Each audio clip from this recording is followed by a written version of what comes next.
Greetings to everyone watching this video. In today's video, we will be discussing about the population interactions top portion of the chapter for organisms and population. But before we move on to the main content, let us know more about Revise Me. So Revise Me is the perfect app for making your exam preparations fun. Also, you would be glad to know that from this month we have launched Quizathon, that is a mega live tournament with cash prizes which will assure you scores in exams and the perfect rank to crack your competitive exam. Now, let us move on to the main content. अब when we describe population interactions, हम एक habitat में रहते हैं, right? We live in a particular habitat. अब habitat में रहेंगे तो हमारी species होंगी, habitat में species होंगी. अब species होंगी तो species के interactions होंगे. तो अब species के बीच में interactions को हमने 6 types में classify किया है. Okay? So these 6 types में हमने ये क्लासिफिकेशंस किया है इंटरैक्शंस को. अब इसमें we have assigned some symbols. Wherever we write a plus, मतलब that species is benefited from the interaction. Whenever we write minus, that is the species is harmed from the interaction. और जब भी हम लिखेंगे zero, तो that species is unharmed or not benefited or non-benefited from the interaction. Basically it is neutral. So हमने 6 types को classify किया, that is when both the species are benefited, the type of interaction is mutualism.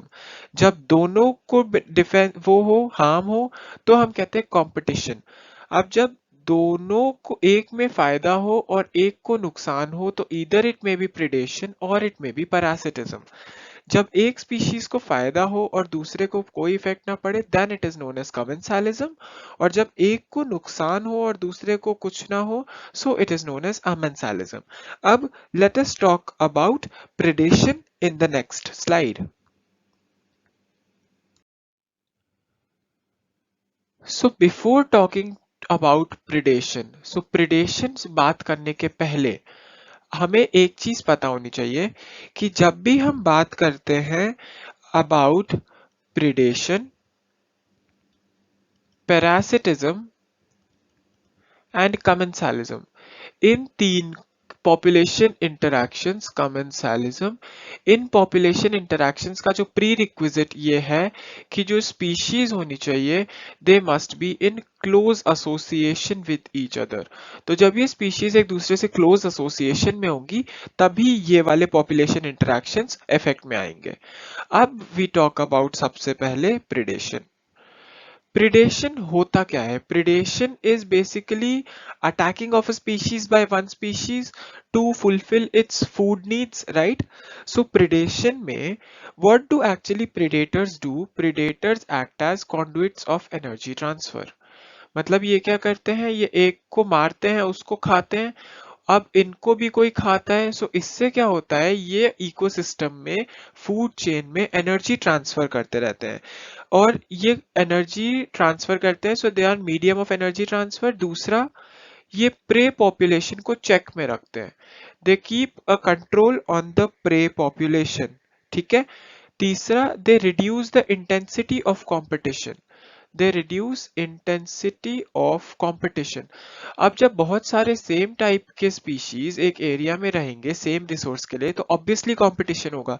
लेकिन जब एक predator आ जाएगा तो वो उस प्रे को भी अटैक करेगा, जिससे जब प्रे अपने आप में कॉम्पीट करेगा तो वो इंटर स्पेसिफिक कंपटीशन कम हो जाएगा. अब how do they control intensity of competition? इसका हमारे पास एक एग्जांपल है कि एक स्टारफिश है पिसास्टर.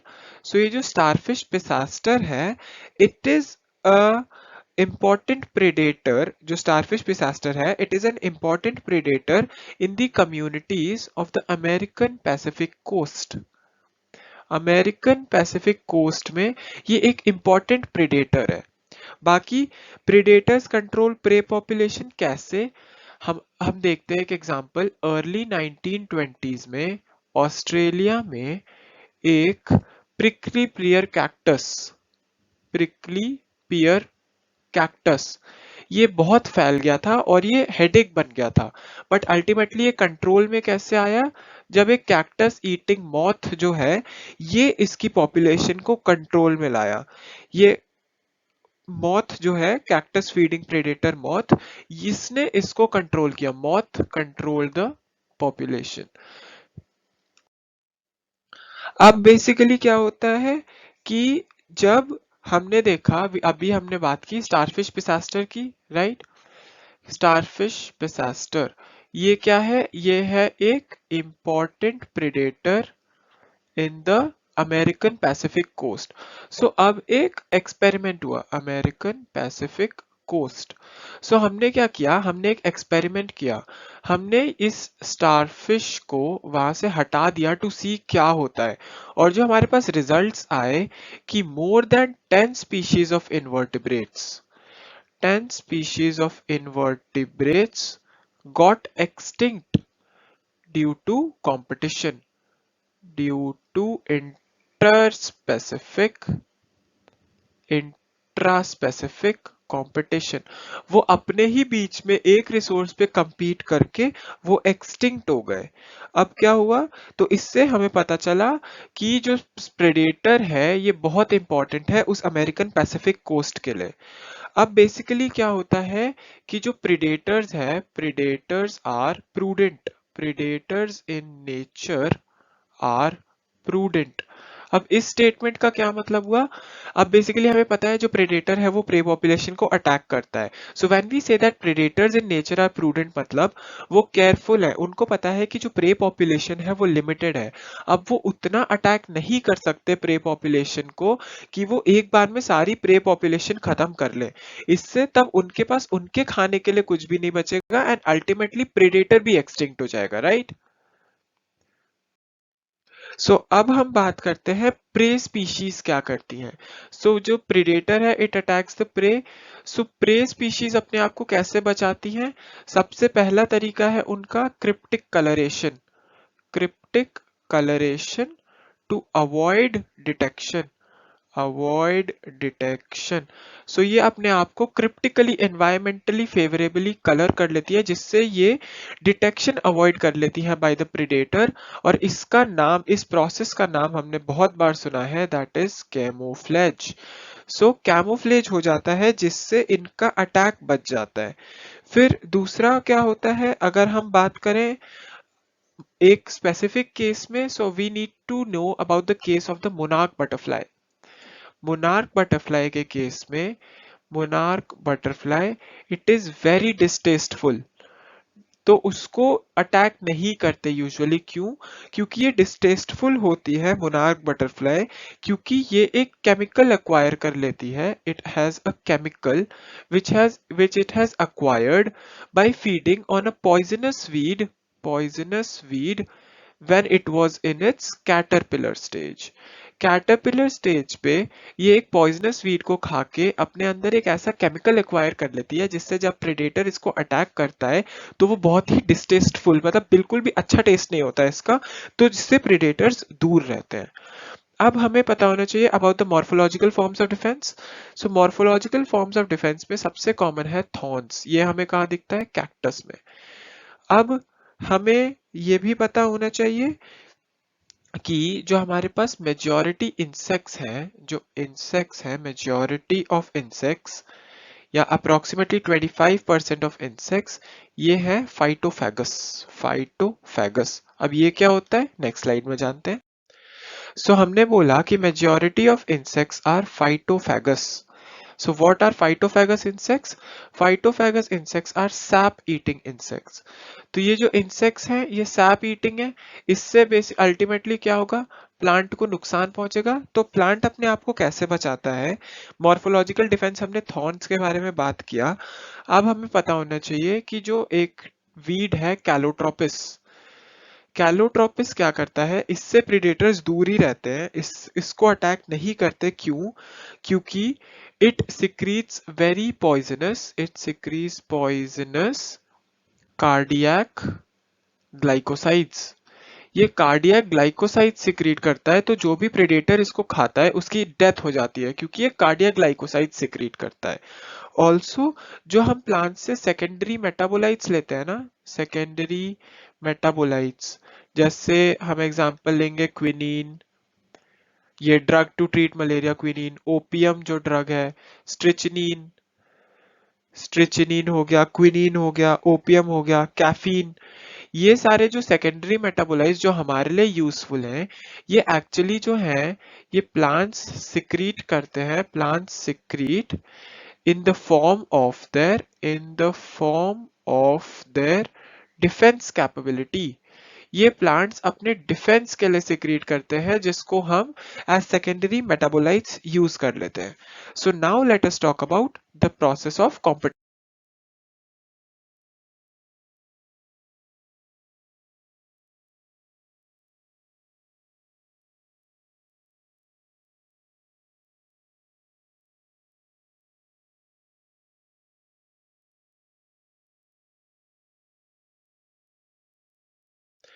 सो हमने बोला कि majority of insects are phytophagous. So what are phytophagous insects? Phytophagous insects are sap eating insects. तो ये जो insects हैं ये sap eating है, इससे बेसिक अल्टीमेटली क्या होगा, प्लांट को नुकसान पहुंचेगा। तो प्लांट अपने आप को कैसे बचाता है? मॉर्फोलॉजिकल डिफेंस, हमने थॉर्न्स के बारे में बात किया। अब हमें पता होना चाहिए कि जो एक वीड है कैलोट्रोपिस, कैलोट्रोपिस क्या करता है, इससे प्रीडेटर्स दूर ही रहते हैं, इसको अटैक नहीं करते। क्यों? क्योंकि it secretes very poisonous, it secretes poisonous cardiac glycosides. ये कार्डियक ग्लाइकोसाइड सिक्रीट करता है, तो जो भी प्रेडेटर इसको खाता है उसकी डेथ हो जाती है क्योंकि ये कार्डियक ग्लाइकोसाइड सिक्रीट करता है। ऑल्सो जो हम प्लांट से सेकेंडरी मेटाबोलाइट्स लेते हैं ना, सेकेंडरी मेटाबोलाइट्स, जैसे हम एग्जांपल लेंगे क्विनीन, ये drug to treat malaria quinine, opium जो ड्रग है, स्ट्रिचनीन, स्ट्रिचनीन हो गया, क्विनीन हो गया, ओपियम हो गया, कैफीन, ये सारे जो सेकेंडरी मेटाबोलाइट्स जो हमारे लिए यूजफुल हैं, ये एक्चुअली जो है ये प्लांट्स सिक्रीट करते हैं, plants secrete in the form of their defence capability. ये प्लांट्स अपने डिफेंस के लिए सिक्रीट करते हैं जिसको हम एज सेकेंडरी मेटाबोलाइट्स यूज कर लेते हैं। So now let us talk about the process of competition.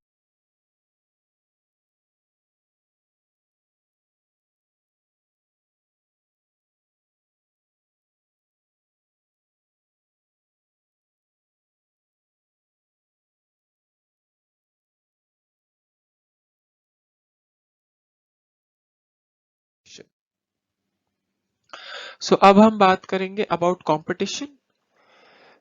Competition में बेसिकली हमें पहले लगता था, डार्विन ने जब स्टडी किया तो डार्विन को लगता था कि कंपटीशन जो है वो बस क्लोजली रिलेटेड स्पीशीज में हो सकता है। लेकिन जब हमने फील्ड एक्सपेरिमेंट्स किए तो हमें पता चला कि अनरिलेटेड स्पीशीज के बीच में भी कंपटीशन होता है।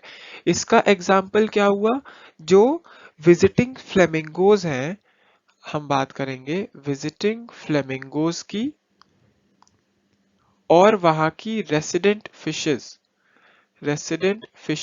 ये हम कहाँ की बात कर रहे हैं, ये हम बात कर रहे हैं लेक्स इन साउथ अमेरिका। साउथ अमेरिका की लेक्स में विजिटिंग फ्लेमिंगोज और वहां की रेजिडेंट फिशेस, ये सारी एक ही रिसोर्स के लिए compete करती हैं, that is the zooplankton over there. तो जू प्लैंक्टन इनका फूड है। तो अब इनका रिसोर्स फॉर कंपटीशन एक है, लेकिन ये दोनों स्पीशीज कहीं से भी रिलेटेड नहीं है। ठीक है, ये हो गया। अब फिटनेस, अब व्हाट अबाउट कंपटीशन का डेफिनेशन।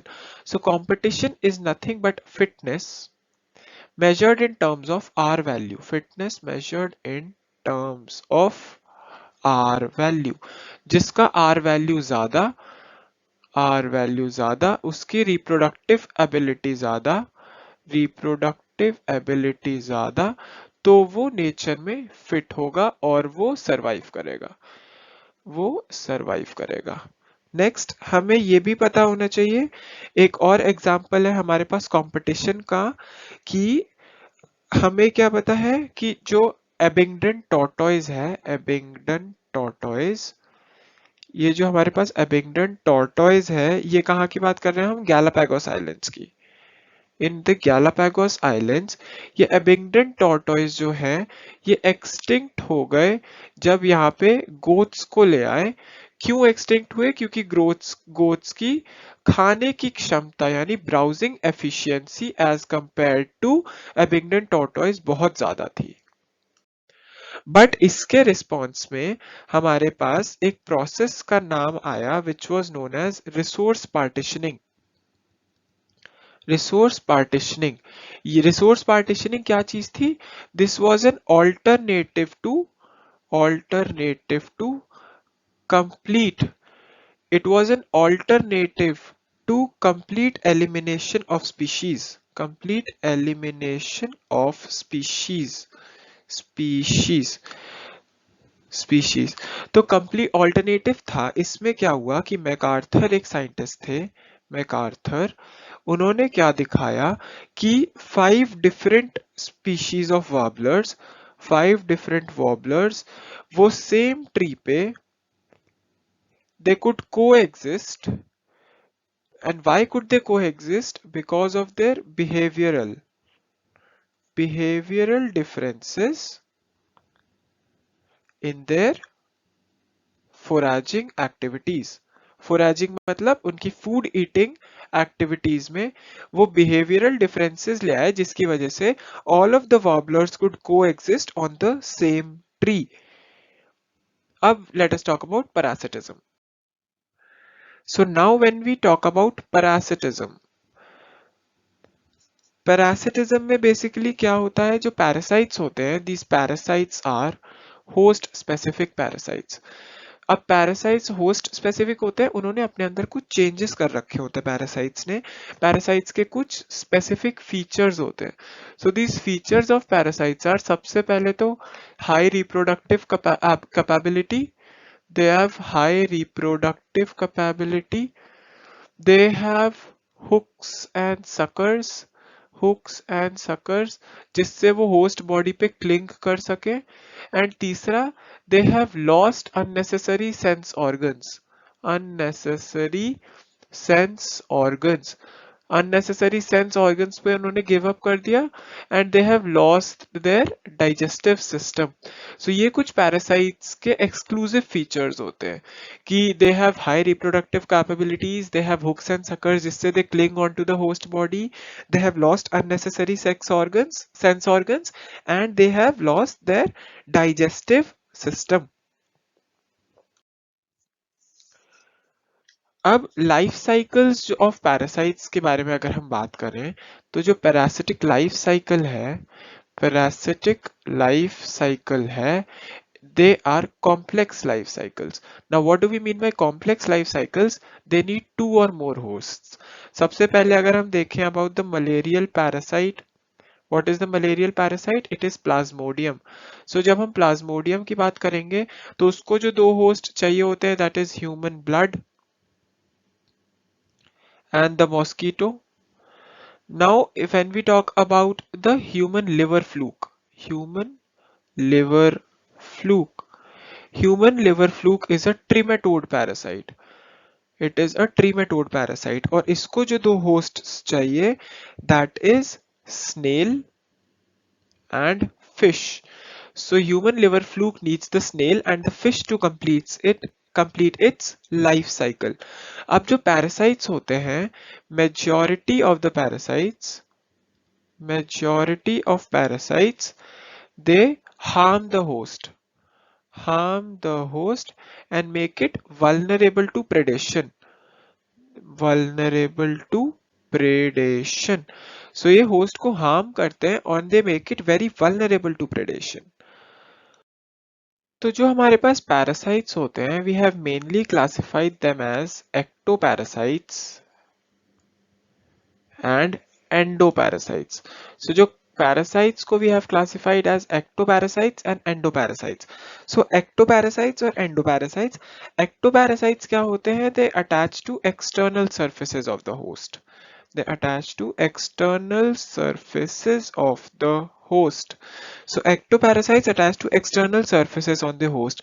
इसके जो हमारे पास एग्जांपल्स हैं that is lice on humans, जो हमारे बालों पे लाइस लग जाती है, जो डॉग्स के फर में टिक्स लग जाते हैं, ticks on dogs, and the copepods, copepods are insects on marine fishes, copepods on marine fishes. These are examples, and cuscuta on hedge plants. Yes, cuscuta on the hedge plants. So these are the examples of ectoparasites. Endoparasites के बारे में हम बात करें, सो endoparasites के बारे में, they majorly reside, these parasites majorly reside in the internal organs. Internal organs यानी सपोज लेट्स से किडनी और द इंटेस्टाइन, ये वहां रहते हैं, and they are very specific, very specific and extremely specialized, extremely specialized. अब let us talk about commensalism.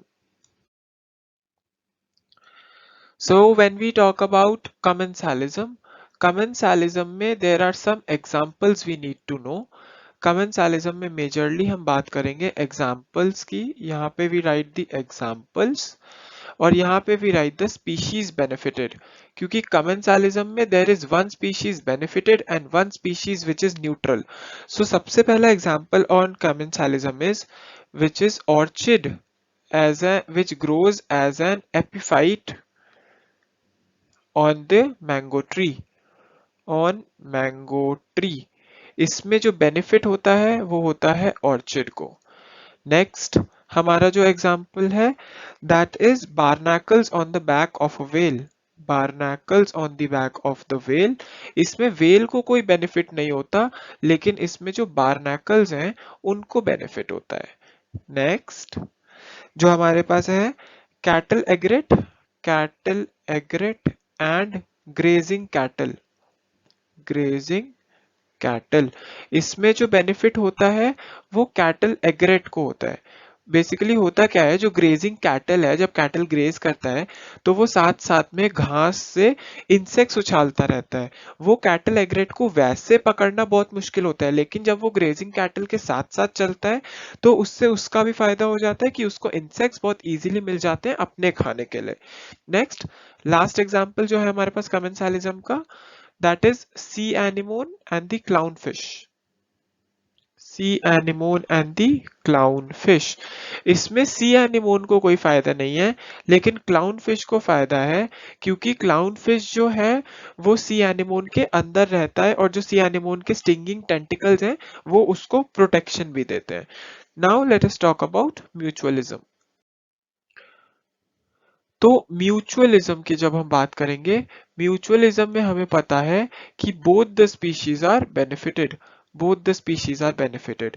Mutualism के examples में सबसे पहले we need to know about the lichens, और दूसरा एग्जांपल जो हमारे पास म्यूचुअलिज्म का है दैट इज माइकोराइजा। तो lichens, what are lichens? Lichens are an association of the fungi and algae और cyanobacteria, algae or cyanobacteria. And mycorrhiza, mycorrhiza is the association of fungi, mycorrhiza is the association of fungi and roots of higher plants, roots of higher plants. So this is mycorrhiza।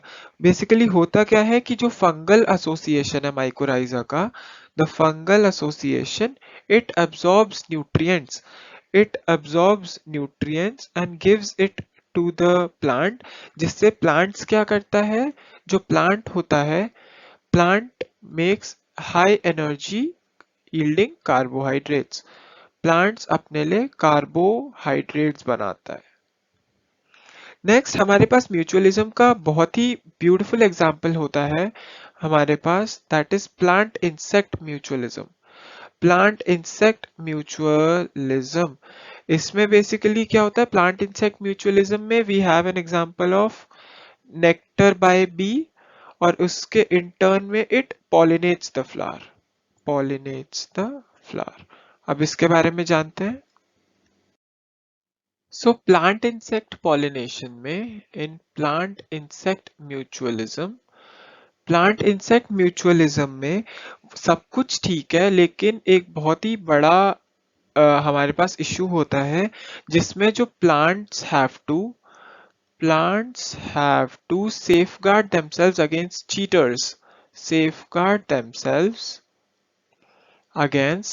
cheaters. Cheaters, what exactly cheaters? जिससे suppose अगर plant को pollination करवाना है and it is providing products for its pollination, so it needs to assure कि जो insect है it takes the products only if it pollinates the flower in return. ऐसा नहीं हो सकता कि आप हमारा सामान भी ले लो और आप हमारा काम भी ना करो। सो इसके चक्कर में we have a beautiful example of the fig and wasp pollination. इसमें क्या होता है, ये जो फिग की स्पीशीज है it is only pollinated by this specific species of the wasp. इसमें जो फीमेल वॉस्प ये क्या करता है, ये फ्रूट को इट ओवी पोजिशनिंग साइट मतलब it lays eggs in there, और ये सीड्स लेती है, सीड्स फॉर नरिशमेंट। ये सीड्स को यूज करते हैं for nourishment. And what does it do in return it pollinates the fig inflorescence. In return it pollinates the fig inflorescence. Okay, next. Now this what you're seeing on your screen is the Mediterranean orchid of rice.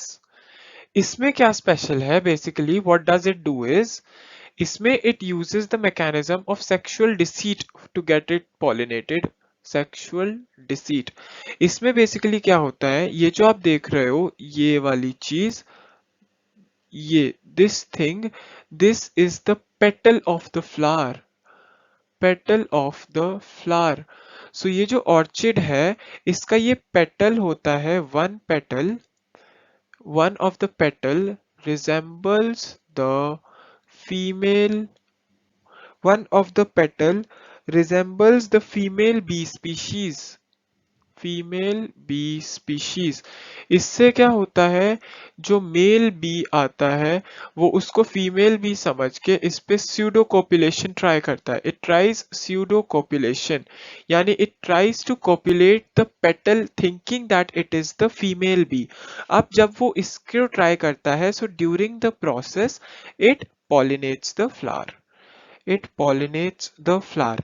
लेकिन अब इस case में we need to no कि यहाँ पे there needs to be a serious case of coevolution. अगर जरा सा भी ऐसा हो गया कि जो पेटल है वो पहले इवॉल्व कर गया देन द इंसेक्ट, तो इंसेक्ट को पता चल जाएगा and then this mechanism of sexual deceit for Ophrys will be futile. Sexual deceit for off-rise, this thing will be futile. So I really hope you understood the population interactions and their examples with various case studies and scientists. I would now like you to go on our app and attempt the quiz pertaining to this section to test the knowledge of the concepts just now learned. Thank you and have a nice day.